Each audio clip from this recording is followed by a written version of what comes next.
Take a few moments to arrive on your mat and allow the ground underneath you to support you.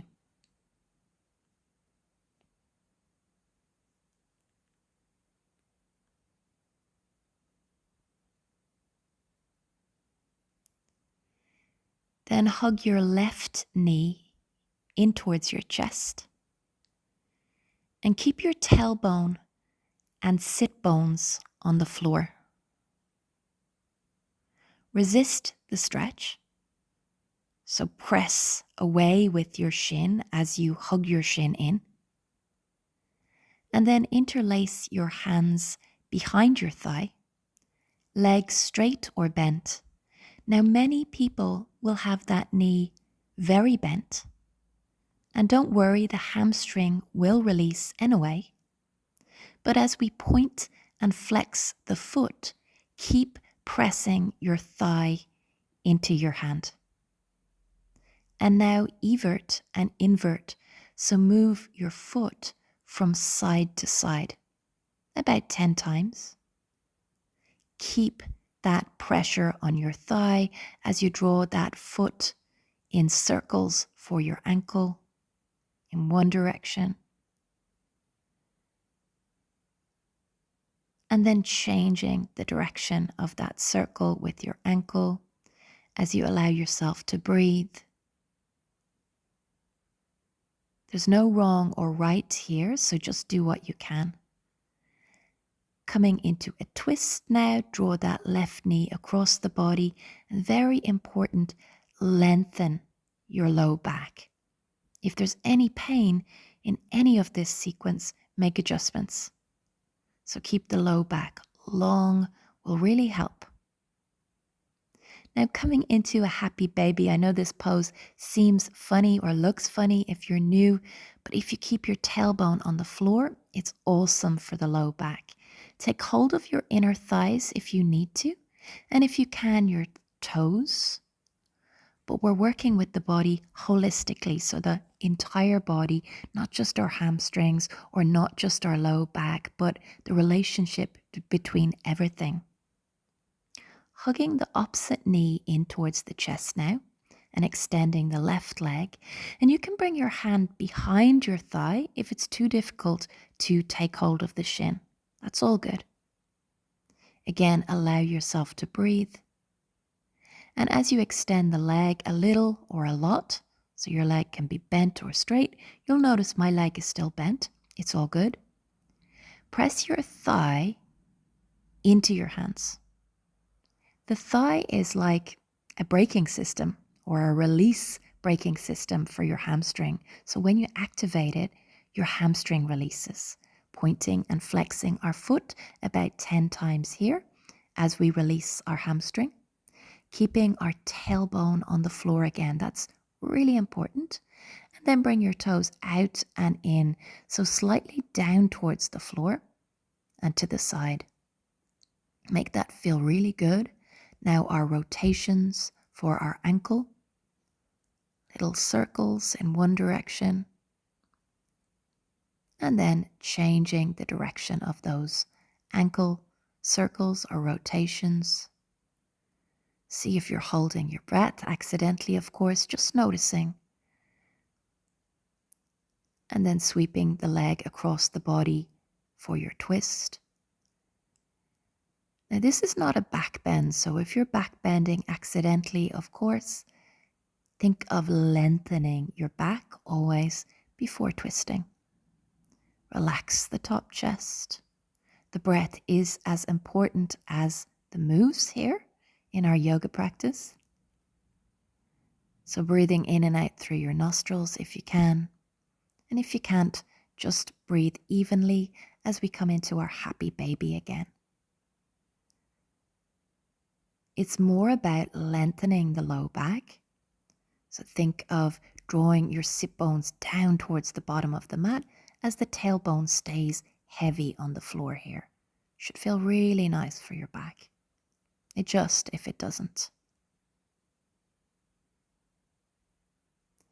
Bring your feet to the floor, roll over onto one side and press yourself up.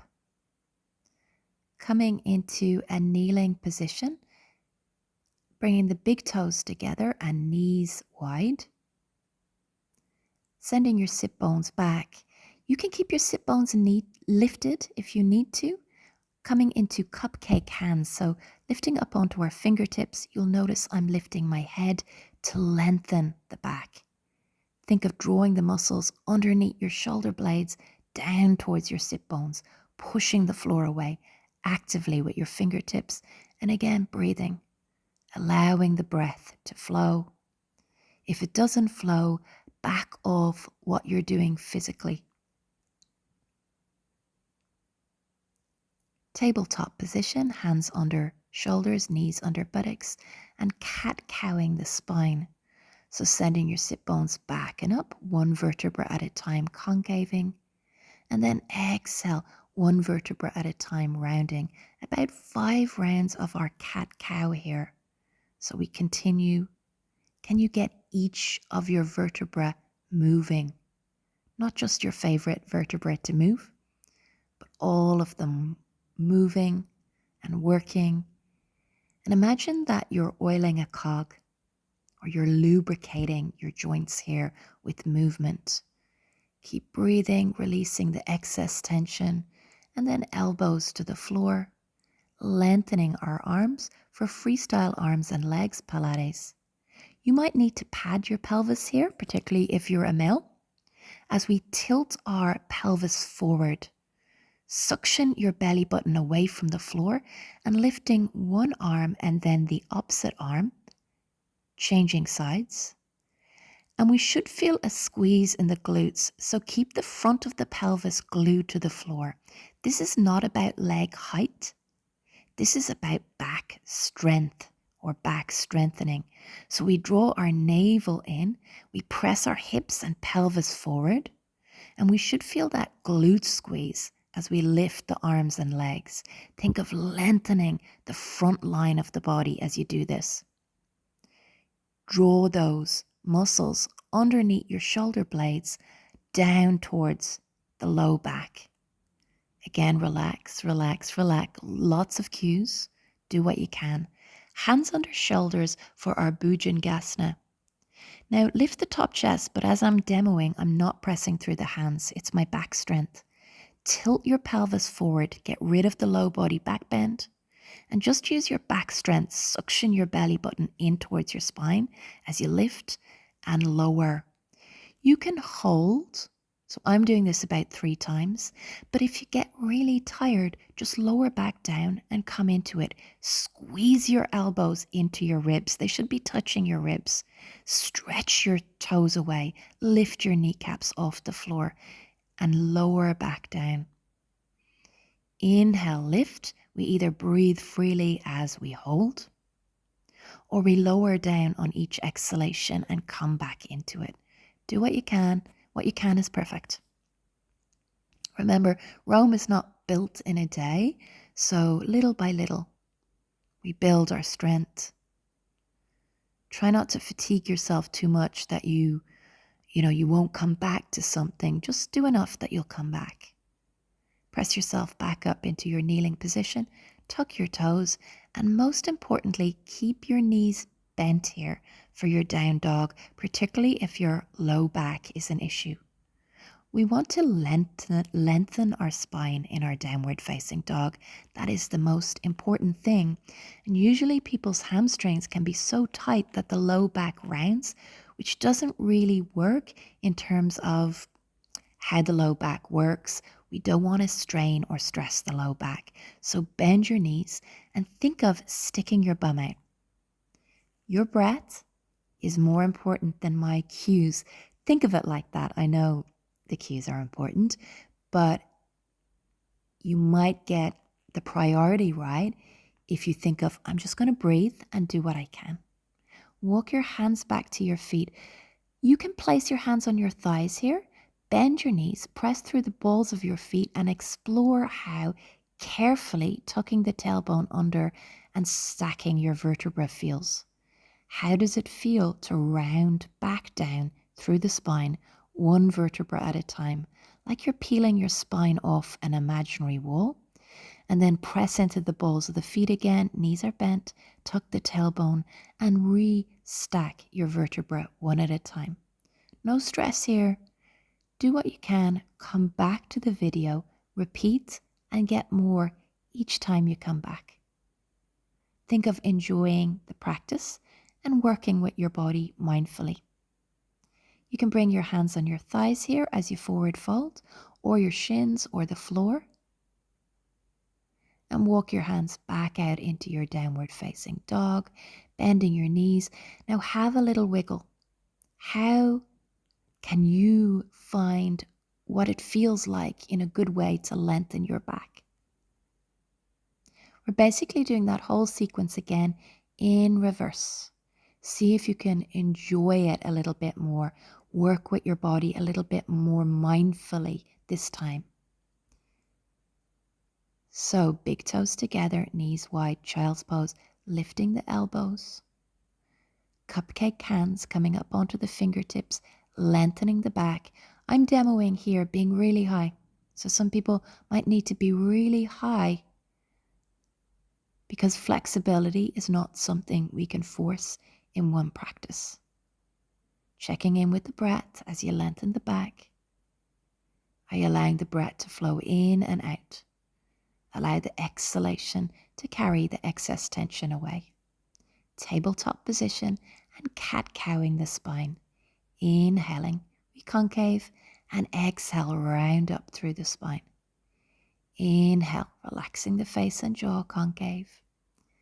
And exhale, rounding up. Keep going with that. Nothing is important enough to stress about. I'm moving, I'm doing what I can. I'm releasing the excess tension on my exhalation. Say that to yourself. Couple more rounds here. You can bend your elbows like I'm doing. That feels really good for me. Tucking the chin. It's like a string is lifting the upper back and the low back when we round. Or a marble is rolling down the spine when we concave.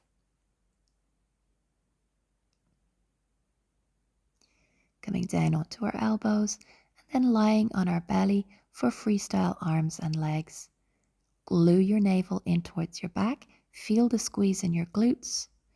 I'm activating my back here. Do you see I'm doing cupcake hands? So I'm drawing my muscles underneath my shoulder blades down towards my buttocks before I move. Activating my back, my upper back. And now coming into lifting one arm and opposite leg. But I keep feeling that squeeze underneath my shoulder blades. The only way muscles get strong is by finding a squeeze. You'll notice my pelvis doesn't move. We want to feel that glute squeeze. So we do that by pressing forward with the pelvis and the hips. Keep going. Can you exhale the extra tension? Can you make it feel really good for you this round? Arm bone, keep your arm bone in the socket as you reach through your fingers. Keep reaching through your toes. That lengthens the front line of the body. Hands under shoulders are Bhujangasana. Squeeze your elbows in, shoulders draw back. Same action with the upper back as we lift. The muscles underneath the shoulder blades draw down towards your buttocks and then lower. Do this in your own time, lifting and lowering now here. Maybe we lift on the inhalation and lower on the exhalation. And when you're strong enough, you can add a little hold. Do you feel the squeeze in your back? Particularly the upper back, and no sensation in the low back apart from strength. Pressing yourself back up. Walking your hands forward, downward facing dog. Knees are bent, sit bones back, press the floor away with your hands so you can lengthen your back. Now this might be really tiring if you're new to yoga. So what you do is you would lower your knees to the floor, like I'm doing here, And then you'd come right back into it. You just keep going. But you can take little breaks if the breath stops flowing, if your muscles aren't strong enough yet to protect you. Walking our hands back to our feet, hands onto something, doesn't matter.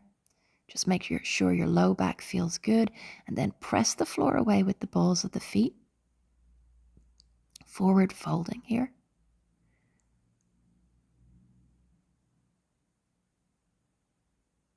Tuck the tailbone. Use the balls of the feet. Lean into your toes before you tuck the tailbone and stack your vertebra one at a time. Unfurling to stand. And then rolling back down through the spine.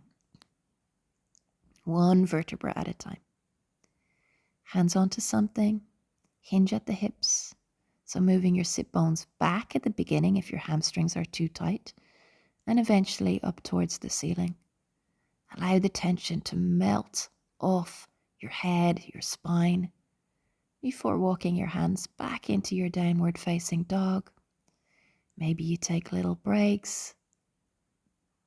Maybe you don't need to. And then coming all the way over onto our back and finishing as we started, hugging our left knee in towards the chest. However you need to, hand on the shin or back of the thigh. Feel the squeeze around the hip flexor. Keep the foot flexed if you can. Your neck and back are lovely and long. And then hand behind the thigh. Now, if you're arching in the neck, put a towel or something underneath your neck. Make sure your chin isn't sticking up towards the sky as you straighten or bend that leg, and point and flex. But straight or bent, we're engaging our thigh. And as we do that, we're bringing a little bit of mobility into the ankle. Bring our foot from side to side. Inverting and everting that ankle. And then rotations for our ankle joint. One direction first. Has your breath stopped flowing? Just notice.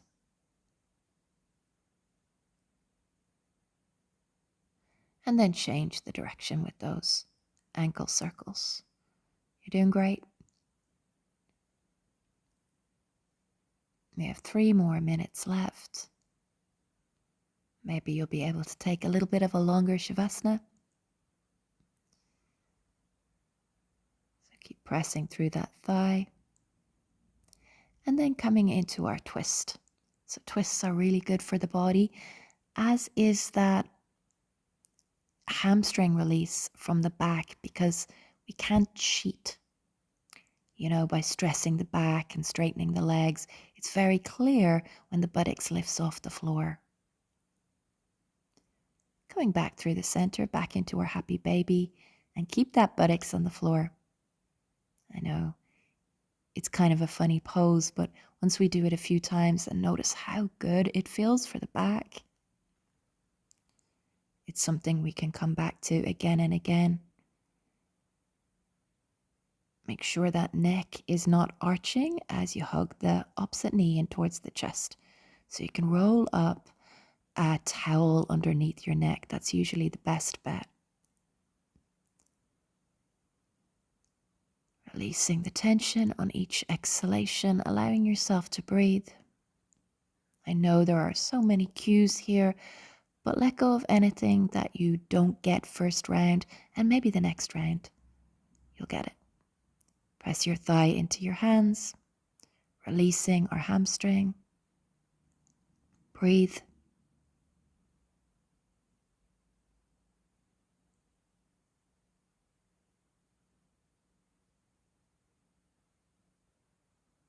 And then pointing and flexing the foot.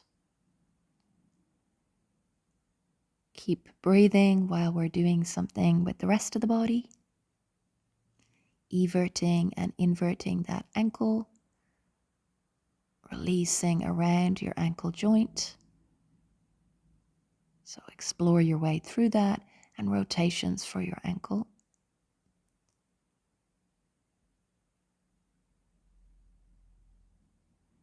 changing the direction of those rotations.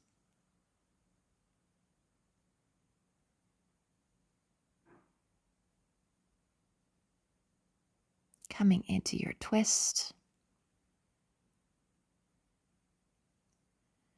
So twisting is one of the actions of the spine. The low back is not really twisting, keeping our low back long. Happy baby again. If we think of everything as a gradual warm-up without forcing flexibility, the body really can release the second time round. Now drawing some figure of eights for your low back or circles, a massage for your back.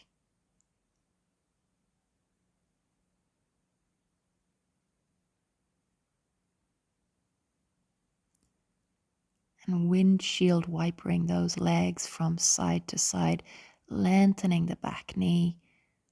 So getting that hip flexor release.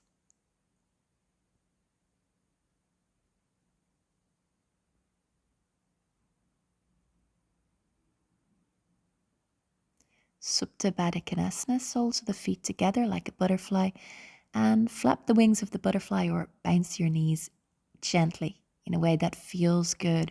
It can release gripping around the hips.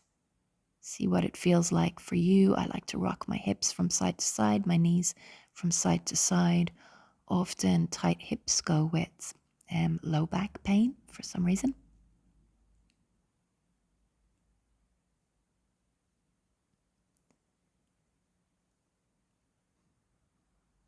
Pausing, noticing. Carefully bringing one knee in and the other knee in, taking a full body stretch, like a yawn. Tucking your shoulders under, drawing your hands away so the top chest is lifted a bit, shoulders away from ears, feet out at equal distance from each other. So take a look down the body and see if you're symmetrical. Again, you can have a little softness under your head, but allowing the floor and the ground to support you now. Take a few moments to arrive on your mat and allow the ground underneath you to support you.